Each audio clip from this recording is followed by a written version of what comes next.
لبنان کے مزاحمتی تنظیم حزب اللہ کے سربراہ حسن نصراللہ کا کارکنوں سے خطاب، کہا یہ عمل لبنان کے عوام کے خود مختاری کے خلاف اعلان جنگ تھا۔ اسرائیلی اقدامات کو جنگ کا اعلان کا کہا جا سکتا ہے۔ منگل بدھ کو ہونے والے حملے قتل عام تھے۔ مزید کہا 2 دن میں جو قومی یکجہتی نظر آئی یہ خوش آئند ہے۔ لبنان کے ڈاکٹرز اور خود عطیہ دینے والوں کے شکر گزار ہیں۔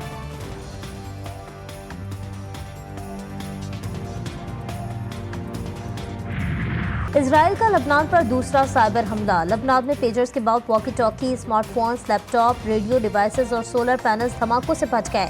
بیروت اور طائر سمیت مختلف علاقوں میں دھماکے، 20 افراد شہید اور 450 سے زائد زخمی۔ مختلف مقامات پر آگ لگ گئی، اسپتال زخمیوں سے بھر گئے۔ سب سے زیادہ دھماکے دارالحکومت بیروت میں ہوئے۔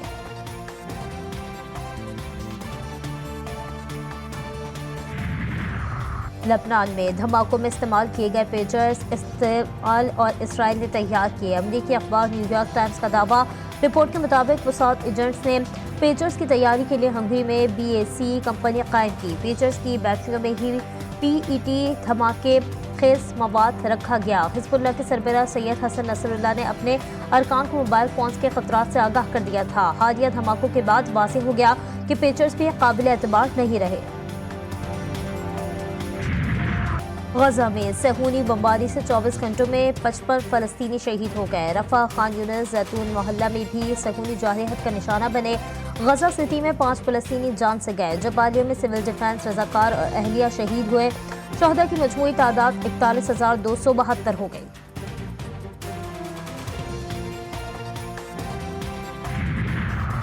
£190 ملین ریفرنس کی اڈیالہ جیل میں سماعت۔ بانی PTI کے وکیل نے کیس کے تفتیشی افسر پر جرح مکمل کر لی۔ بشریٰ بی بی کے وکیل آج آخری گواہ پر جرح کا آغاز کریں گے۔ احتساب عدالت میں ریفرنس کی سماعت آج پھر ہوگی۔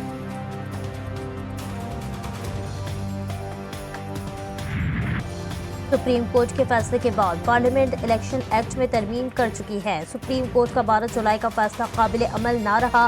اسپیکر قومی اسمبلی نے خصوص اور مخصوص نشستوں سے متعلق الیکشن کمیشن کو خط لکھ دیا۔ لکھا جن اراکین قومی اسمبلی نے پارٹی وابستگی کا سرٹیفکیٹ جمع کروا دیا تبدیل نہیں ہو سکتا۔ الیکشن کمیشن پارلیمنٹ اور جمہوری اصولوں کو بالاتر رکھنے کے لیے کردار ادا کرے۔ الیکشن ایکٹ میں ترمیم کا گزٹ نوٹیفیکیشن 7 اگست کو جاری ہو چکا ہے۔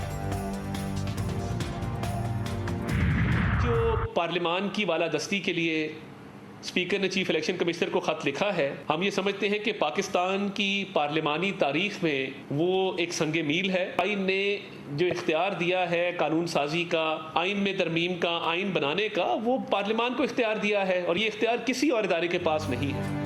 کسی پارٹی میں شامل ہونے والا رکن دوبارہ کسی اور جماعت میں کیسے شامل ہو سکتا ہے؟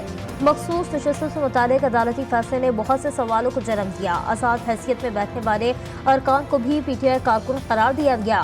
وفاقی وزیر اطلاعات عطا طاہر نے کہا کہ اسپیکر الیکشن کمیشن کو خط سنگ میل ہے۔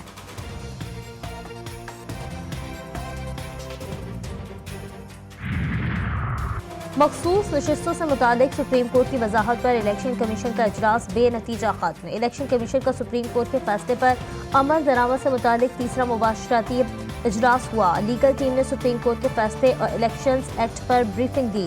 اجلاس میں الیکشن کمیشن ارکان، سیکریٹری اور قانونی ٹیم شریک ہوئی۔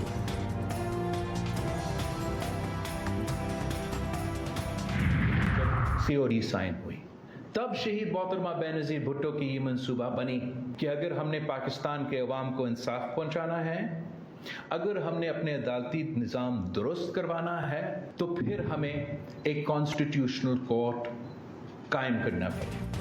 عدالتی نظام درست کرنے کے لیے آئینی عدالت ضروری قرار۔ عدالتی اصلاحات پیپلز پارٹی کا دیرینہ موقف اور مطالبہ۔ Chairman Peoples Party Bilawal Bhutto Zardari کہتے ہیں کسی شخصیت کی بجائے عوام کے حق میں نعرہ لگایا جائے۔ طے کرنا ہے موجودہ عدالتی نظام سے بطور عام شہری آپ مطمئن ہیں؟ مزید بولے ہمیں عدالتی تقرریوں کا عمل درست کرنا ہے۔ میں سمجھتا ہوں کہ حکومت کی تجویز ناکافی ہے۔ وفاقی عدالت میں آئینی عدالت بن سکتی ہے تو صوبائی عدالتوں میں بھی ہو۔